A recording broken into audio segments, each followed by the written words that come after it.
Okay. Okay, guys. So today our first topic is about the diabetes. Diabetes, if we talk in the broader aspect, it is of two types. Diabetes insipidus and diabetes mellitus. Insipidus means tasteless in Latin. Diabetes insipidus, it is the excess of urine, but it does not contain any sugar in it. Diabetes insipidus is a rare disease which could be caused by lack of ADH, a hormone which we call an antidiuretic hormone. Well, rarely this is because of some insensitivity of the kidney to that hormone. Most commonly due to the lack of that hormone, but it could be because of the renal insensitivity to that particular hormone. That is known as nephrogenic diabetes insipidus, which is a rare X-linked disorder affecting the renal tubular ADH receptors or due to hypercalcemia, hypokalemia, renal disease, or drugs like lithium. Lithium is used in some of the neurological disorders. More commonly, it is because of reduced ADH secretion, as I have already mentioned. Cranial diabetes insipidus, which is caused by head injuries, especially when a person gets involved into some road traffic accident. So it may be temporary, or it is due to a tumor, usually craniopharyngioma, infiltration of vascular disease in the region of the hypothalamus or pituitary, or it may be just idiopathic. This is our pituitary gland, and our pituitary gland, it has two distinct parts, the anterior lobe and the posterior lobe. Anterior pituitary, it secretes the growth hormone, prolactin, then luteinizing hormone, FSH or TSH, and posterior lobe, it secretes the ADH as well as oxytocin. It is lying in the sala turcica, in the hypophyseal fossa. Diabetes insipidus is characterized by an excessive volume of dilute urine, that is polyuria, and by persistent thirst and drinking, polydipsia. Cranial diabetes insipidus may also cause pressure on the optic chiasm, leading to visual or cranial nerve defects or raised intracranial pressure and headaches. Diagnosis is established by assessing the relation of plasma to urine osmolality and by demonstrating an inability to concentrate the urine during a water deprivation test. Local extent of disease is assessed by imaging, doing the skull radiography and magnetic resonance imaging or MRI. Visual field charting and tests of anterior pituitary function. Diabetes insipidus is treated with the ADH-like peptide desmopressin or antidiuretic drugs like chloropropamide or carbamase. Diabetes mellitus. Diabetes mellitus is a disease which is marked by high levels of sugar in the blood, or we can say it is an absolute or relative lack of hormone insulin, which is basically required to do the breakdown of the sugar which we take and then use it in our body in the form of energy. Mellitus in Latin means sweet as honey. If we look into the incidence, prevalence, morbidity, and mortality. So what are these terms? Let's see, first of all. Incidence is the frequency with which something such as a disease appears in a particular population or area. Prevalence is the proportion of individuals in a population having a disease. Morbidity, it is the occurrence of a disease or condition that alters the health and quality of life, and mortality, causing death. Well, these are irrelevant, these incidences of diabetes from the Irish point of view, because over here we have some North American statistics. So we are not going into that detail over here, but if somebody wants to see, they can see the slide number 8. Well, if we look into the review of anatomy and physiology of our system, which is providing us insulin, pancreas is a large gland. It is an exocrine gland as well as it is an endocrine gland. It is very unique gland. It has both the functions. Exocrine glands are those which have ducts, and endocrine glands are those which produce the hormones, and those hormones are then released into the intracellular spaces. From there, they go into the bloodstream, and then using the bloodstream, they reach to their target, and then they act over there onto the receptors. Hormones. Well, pancreas, as I told you, it's a huge gland. It has different cells. At the moment, the hormone which is of concern, that is insulin, that is produced by the beta cells. Insulin is a hormone which is created by pancreas that controls the amount of glucose in the bloodstream at any given moment. It also helps store glucose in the liver, fat, and muscles. Finally, it regulates body's metabolism of carbohydrates, fats, and proteins. Another hormone, that is glucagon, that is secreted by alpha cells. Glucagon is a peptide hormone produced by alpha cells of the pancreas. It works to raise the concentration of glucose and fatty acids in the bloodstream and is considered to be the main catabolic hormone of the body. Our endocrine system. Not going into the detail.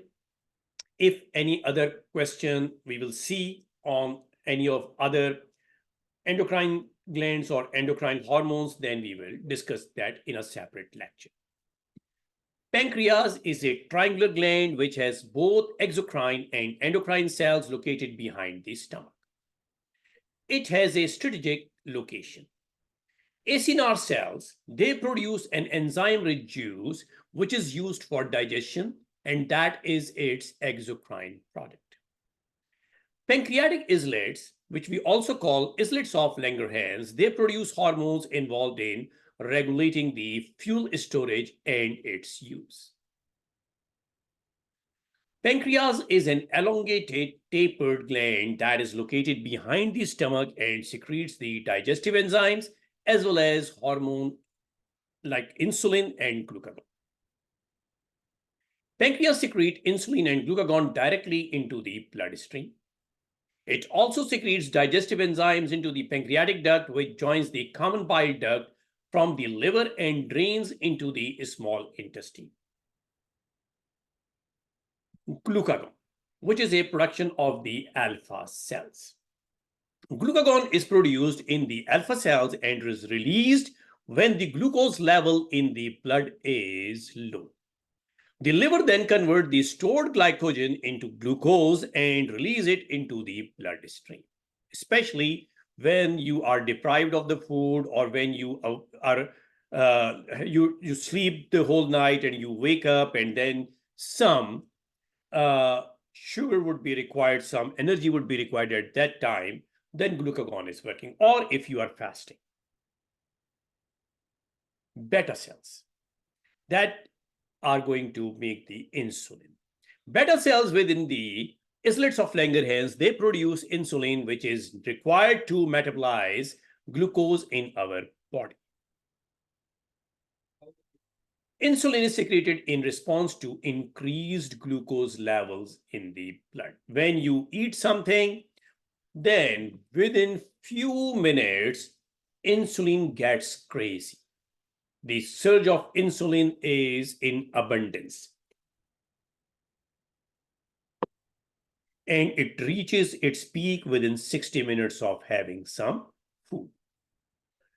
Well, if we look at the mechanism, how they balance each other, insulin and glucagon, well, this is the liver where storage of the sugar is going to be done. This is the storage, this is the reserve of energy which is going to be kept over here.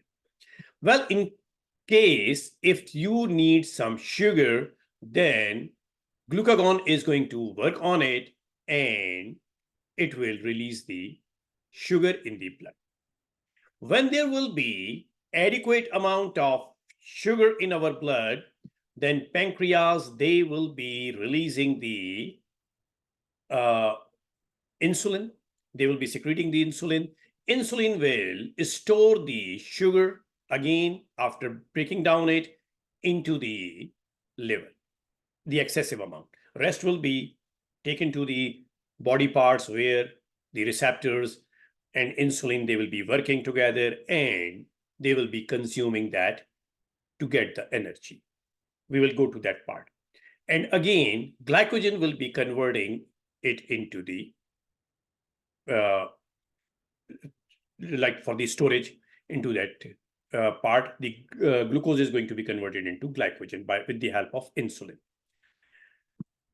This is the cone shape gland, and it is quite a large gland. Here we can see the pancreatic duct. Pancreatic duct would be carrying the digestive juices or enzymes. This is the small intestine or duodenum. Well, the islets of Langerhans, they are almost 1 million islets. 1 to 2% of the pancreatic mass only. Beta cells, they produce insulin. Alpha cells, they produce glucagon. And delta cells, they produce another enzyme called somatostatin. Then F cells, they produce the pancreatic polypeptide. Here we can see, just for your review,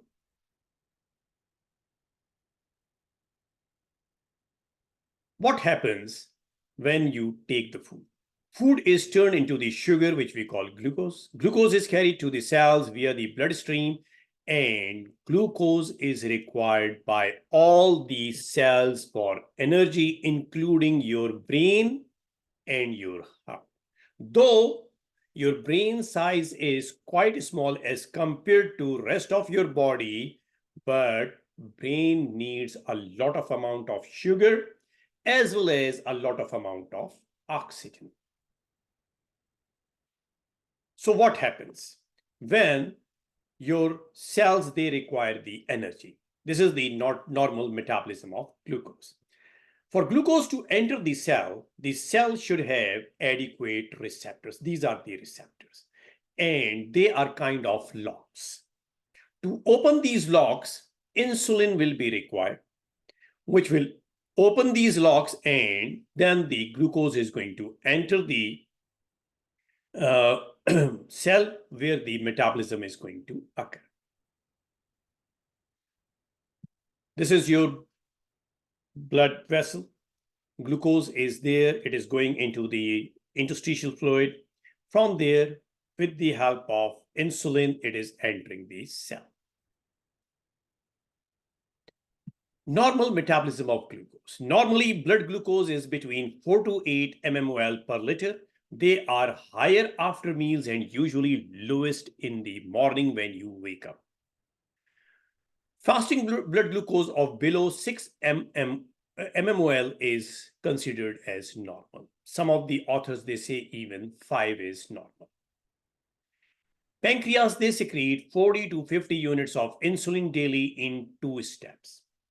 Secreted at low levels during fasting, which we call basal insulin secretion, and increased levels after eating, which is known as parenteral secretion of insulin. An early burst of insulin occurs within 10 minutes of eating, then proceeds with increasing release till the hyperglycemia persists. Insulin allows glucose to move into the cells to make energy, inhibits glucagon activity. Hormone of nutrient abundance is insulin. A protein hormone consists of two amino acid chains linked by disulfide bonds. Synthesized as part of proinsulin 86AA and then excised by enzymes releasing functional insulin 51AA and C-peptide 29AA. At times in the exam, they ask about these type of questions as well. That's why this some extra information is here. Well, insulin structure, large peptide 51AA and its molecular weight is 6,000. Two chains linked by, it is not two, it is two chains linked by disulfide bonds. A chain 21AA and B chain 30AA, then there are three disulfide bonds. Here we can see how the protein and polypeptide synthesis and release occurs. So first of all, messenger RNA on the ribosomes of the endoplasmic reticulum binds amino acid into the peptide chain, which we call a pre-hormone. The chain is directed into the endoplasmic reticulum lumen by a signal sequence of amino acids. Here. Then enzymes in the endoplasmic reticulum, they chop off the signal sequence, creating an active prohormone. Then the prohormone passes from the endoplasmic reticulum through the Golgi apparatus. Then this is the Golgi apparatus. Then secretory vesicles containing enzymes and prohormone, they bud off the Golgi. The enzymes chop the prohormone into one or more active peptides plus additional peptide fragments. The secretory vesicle releases its contents by exostosis into the extracellular space. Then the hormone moves into the circulation for transport to its target organ, target cell, wherever it is required, it will go there. Insulin synthesis. Insulin gene encodes a large precursor of insulin, that is proinsulin.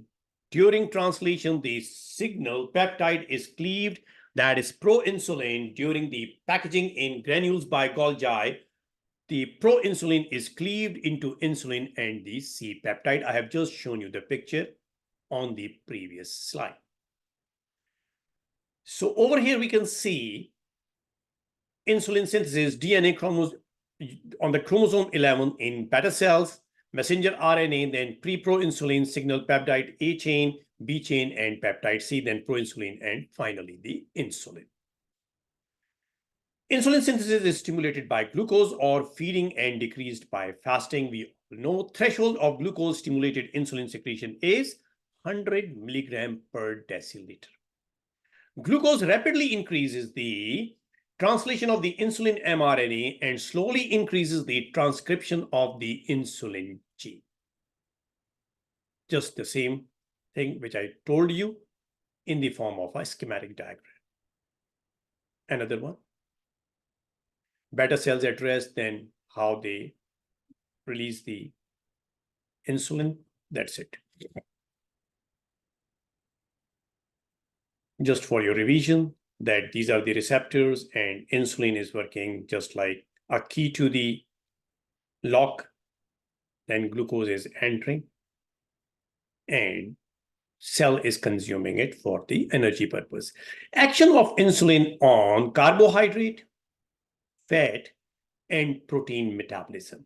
On carbohydrate, it facilitates the transport of glucose into muscle and adipose cells, facilitates the conversion of glucose to glycogen for storage in the liver and muscle, decreases the breakdown and release of glucose from glycogen by the liver.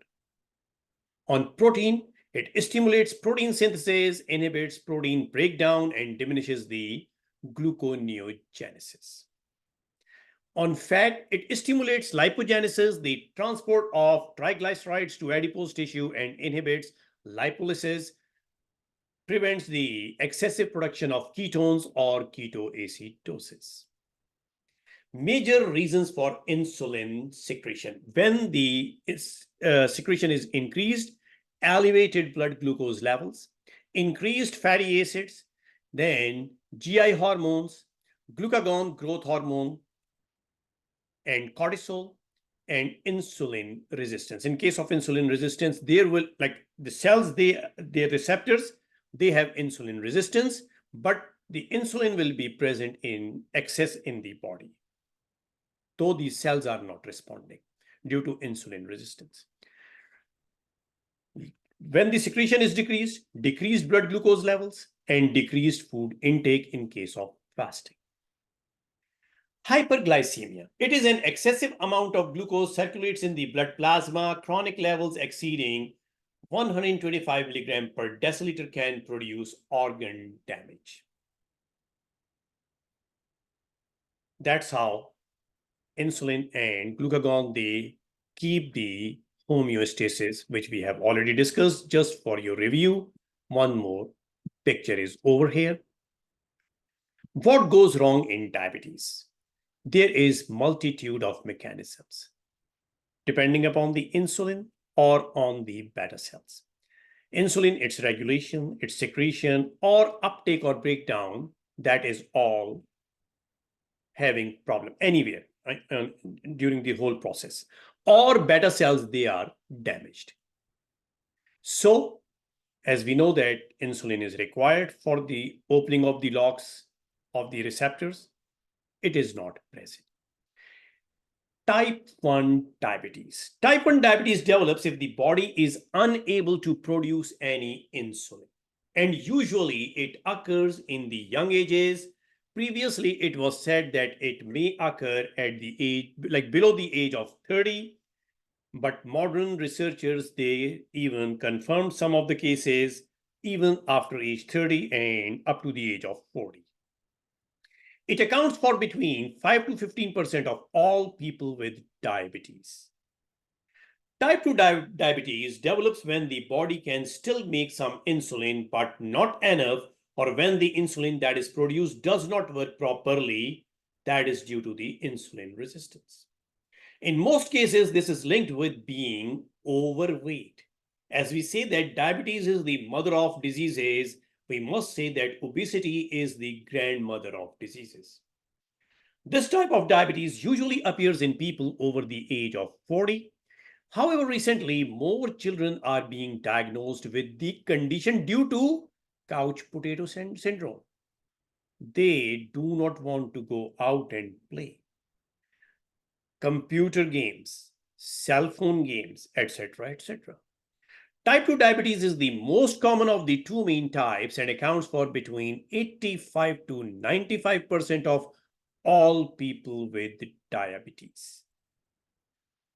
Type 1 diabetes, low or absent endogenous insulin dependent on exogenous insulin for life. Onset is, as I told you, some of the authors, they say below 30, some say below 40. Modern researchers, they say that it is below 40. 5 to 10% of the cases of diabetes, onset is sudden, symptom, 3 Ps: polyuria, polydipsia, and polyphagia. Type 1 diabetes, youngsters most commonly. Type 1 diabetes occurs when the beta cells are destroyed by the body's own immune system. Insulin is produced, but receptors are not responding. So the glucose cannot enter the cell. Oh, sorry, insulin is not produced in this case. This is type 1 diabetes. Receptors are present, but insulin is not produced because beta cells are destroyed. Glucose cannot enter the cell. Glucose re-enters the bloodstream and there is hyperglycemia. Diabetic metabolism.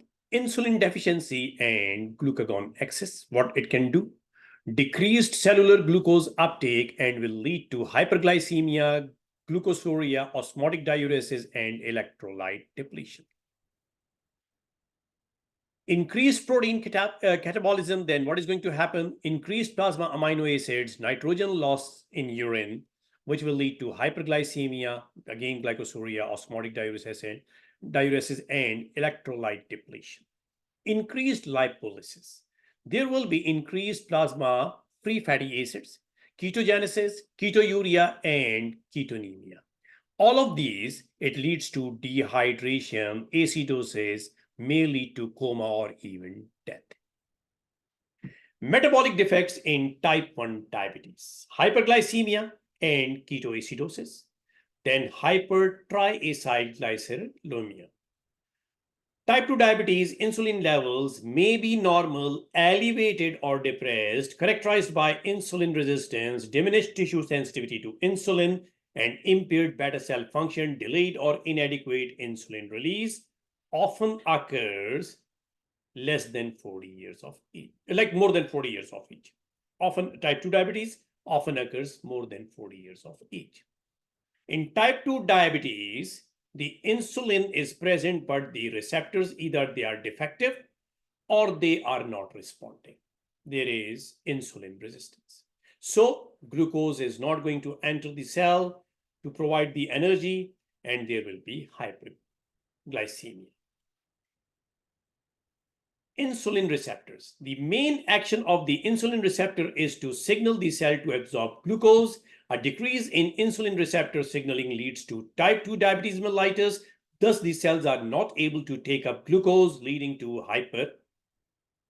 hyperglycemia and increase in glucose circulating in the blood and all the resulting sequelae. Type 2 diabetes risk factors are family history, sedentary lifestyle, obesity, and aging. Controlled by weight loss, oral hypoglycemic agents, and or insulin as well. Metabolic defects in type 2 diabetes, hyperglycemia, hypertriacylglyceridemia. Low levels of insulin will cause decreased activity of lipoprotein lipase and raised plasma levels of VLDL as well. Symptoms of type 1 diabetes: increased thirst, increased urination, weight loss in spite of increased appetite, fatigue, nausea, vomiting, coma. Patients with type 1 diabetes usually develop symptoms over a short period of time, and the condition is often diagnosed in an emergency setting. Symptoms of type 2 diabetes: slower onset, increased thirst, increased urination, increased appetite, fatigue, blurred vision, slow healing infections, and impotence among the men. Prevalence: gestational diabetes mellitus is a type of diabetes that arises during pregnancy, usually during the second or third trimester. In some of the mothers, once the pregnancy is over, then it gets cured. But in other, it may persist. Morbidity. Complication of diabetes can be divided into three categories: metabolic complications of low blood glucose levels, hypoglycemia, and of high blood glucose levels, that is hyperglycemia, that is diabetic coma.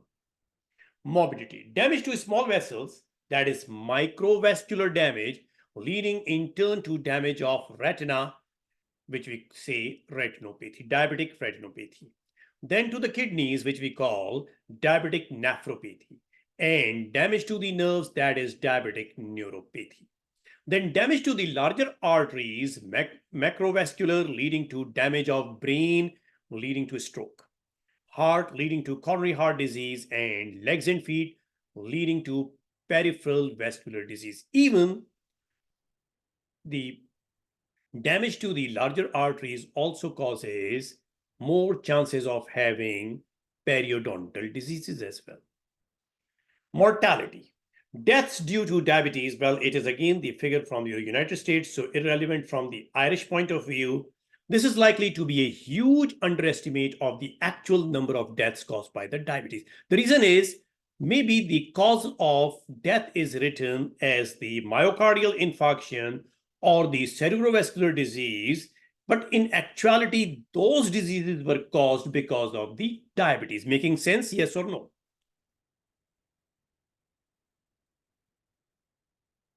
That's how it is underestimated. Good.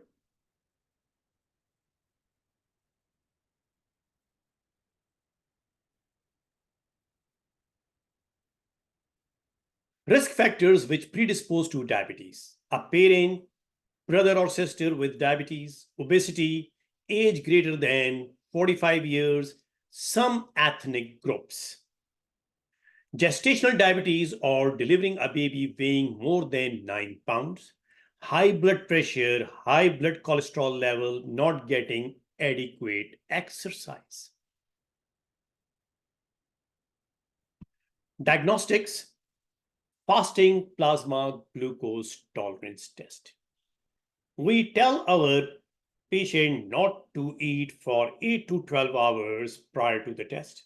Then blood is drawn and tested for the level of glucose in the blood. If it is high glucose level, patient is having a potential for diabetes.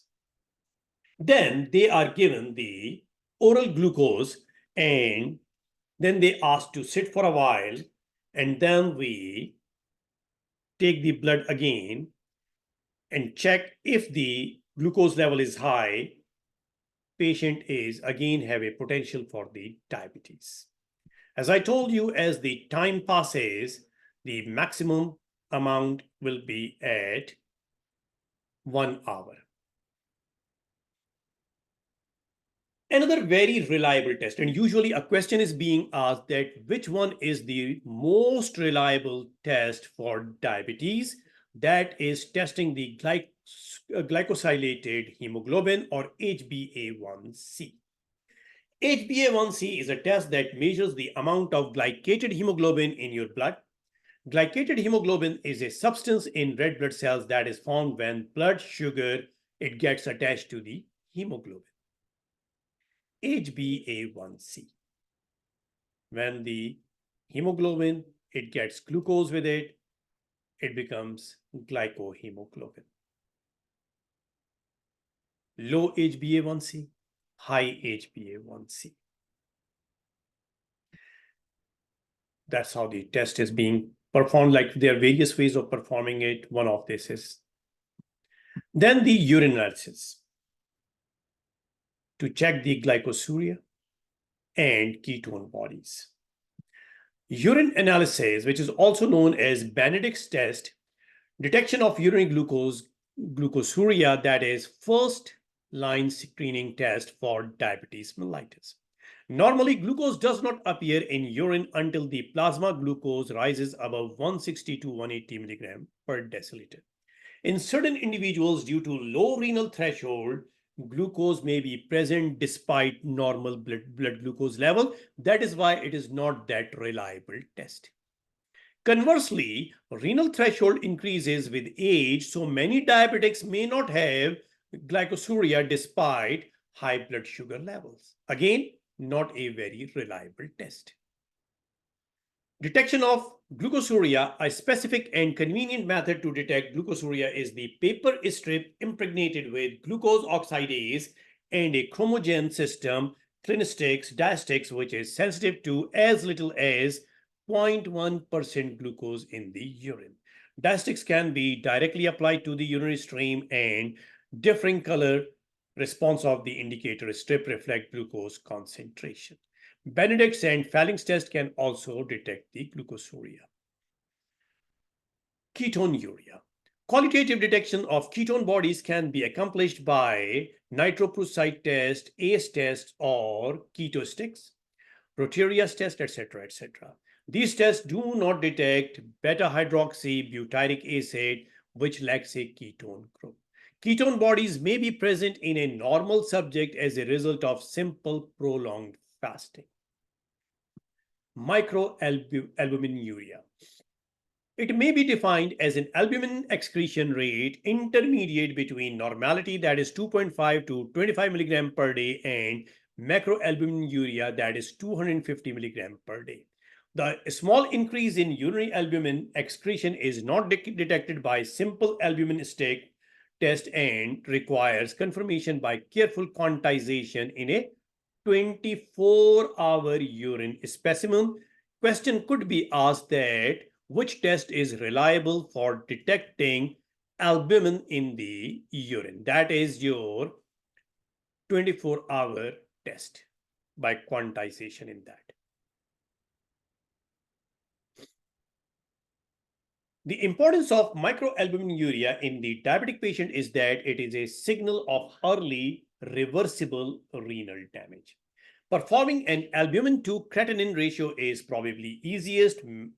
Microalbuminuria is a common finding even at diagnosis in type 2 diabetes mellitus and is a risk factor for macrovascular, especially coronary heart disease. This is your HbA1c, then milligram per deciliter, that chart which we follow: pre-diabetes, unhealthy, and healthy status. Healthy, as I told you, some of the authors, they say below 5 of A1C, so 4.6 and below. Fasting glucose, plasma glucose 90 and below. In mmol, it is 5 and below. Then 1 hour and 2 hour glucose tolerance test as well in milligram per deciliter and in mmol, milligram per deciliter and mmol. The expected values for normal fasting blood glucose concentration are between 70 milligram per deciliter, that is 3.9 mmol per liter, and 100 milligram deciliter, that is 5.6 mmol per liter. When fasting blood glucose is between 100 to 125 milligram per deciliter or 5.6 to 6.9 mmol per liter, changes in lifestyle and monitoring glycemia are recommended. For an HbA1c test to classify as normal or in the normal diabetic range, the value must be below 5.7%. Anyone with an HbA1c value of 5.7% to 6.4%, they are considered to be pre-diabetic. While diabetes can be diagnosed with a HbA1c of 6.5% or even higher. Diagnostic criteria. Classic signs of hyperglycemia with the CPG of up to or more than 200 milligram per deciliter, or the oral glucose testing of up to or more than 200 gram per deciliter. The fasting glucose up to or less or more than 126 milligram per deciliter, HbA1c up to or more than 6.5%. Complications of diabetes: stroke, eye damage, heart attack, renal damage, impotence, difficulty in passing the urine, numbness, and reduced blood flow to the extremities, especially legs and toes. Metabolic complications. Hypoglycemia is caused by not eating enough sugary foods, taking too much insulin therapy, or too much exercise. Low blood glucose can lead to coma. Hyperglycemia is caused by eating too much sugary food, drinking alcohol, not complying with insulin therapy, or no exercise. High blood glucose can lead to diabetic ketoacidosis, diabetic coma, which is caused by the buildup of byproducts of fat breakdown called ketones.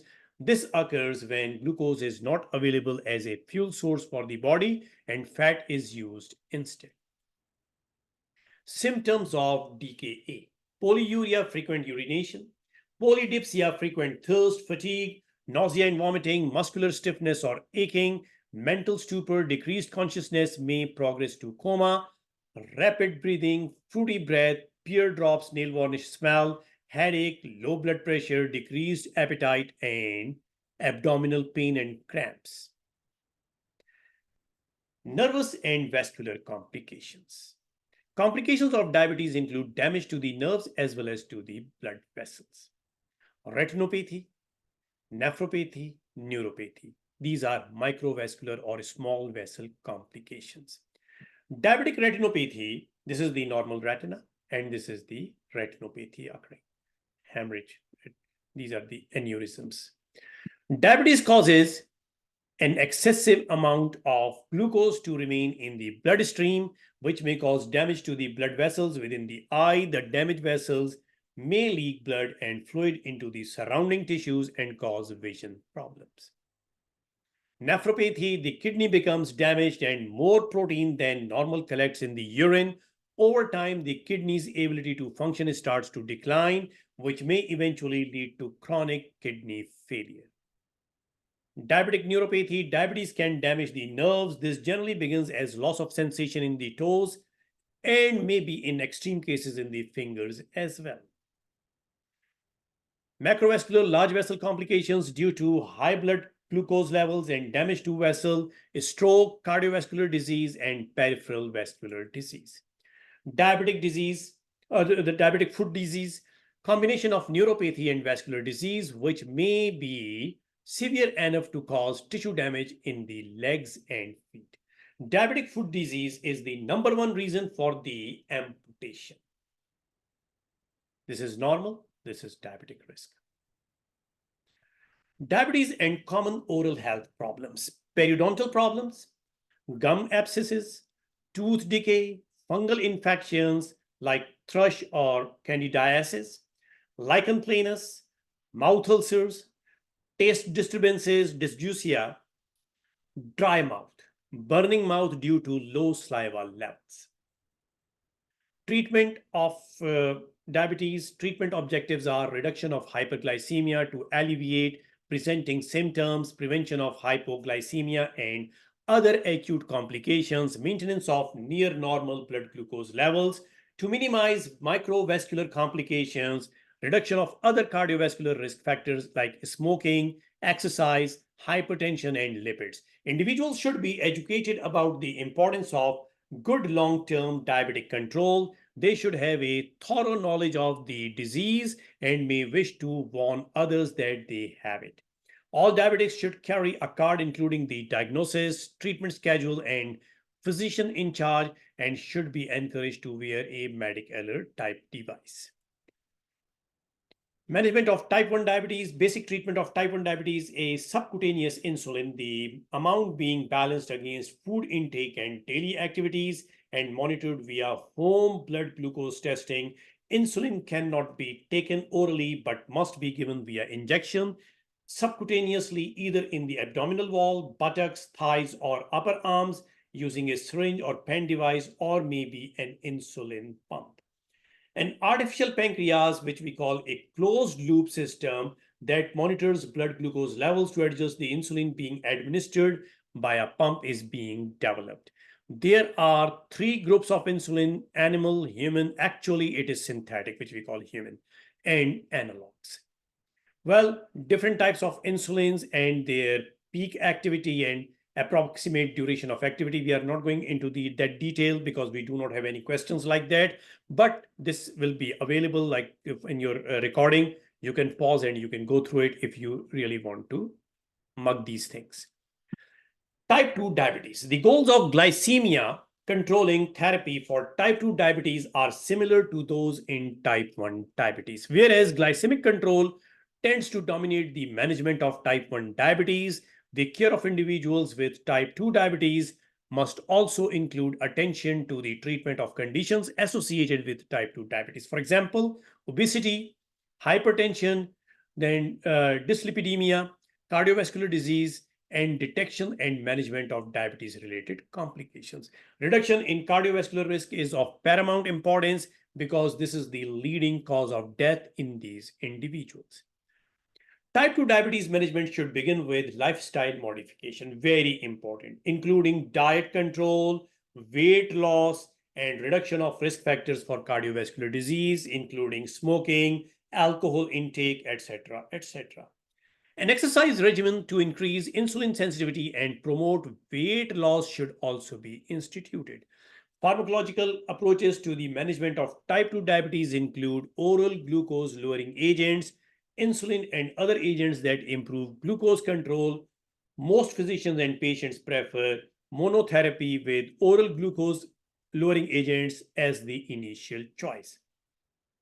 The goal is an effective therapy that improves glycemic control, reduces glucose toxicity to beta cells, and improves endogenous insulin secretion.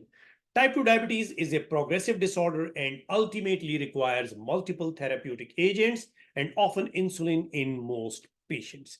When oral agents they fail to be effective, then we go for the injectable drugs, for example, exenatide and pramlintide and insulin may be necessary to achieve the glycemic control. Well, over here we have some non-insulin anti-diabetic drugs like the first generation, second gen. We do not have any questions on it. Biguanides, usually metformin nowadays, like in the American exams and in Canadian exams, questions are being asked about the metformin. The other name is Foramet. It reduces glucose production and principal adverse effects, GI disturbances, abdominal pain, nausea, diarrhea, lactic acidosis, etc., etc.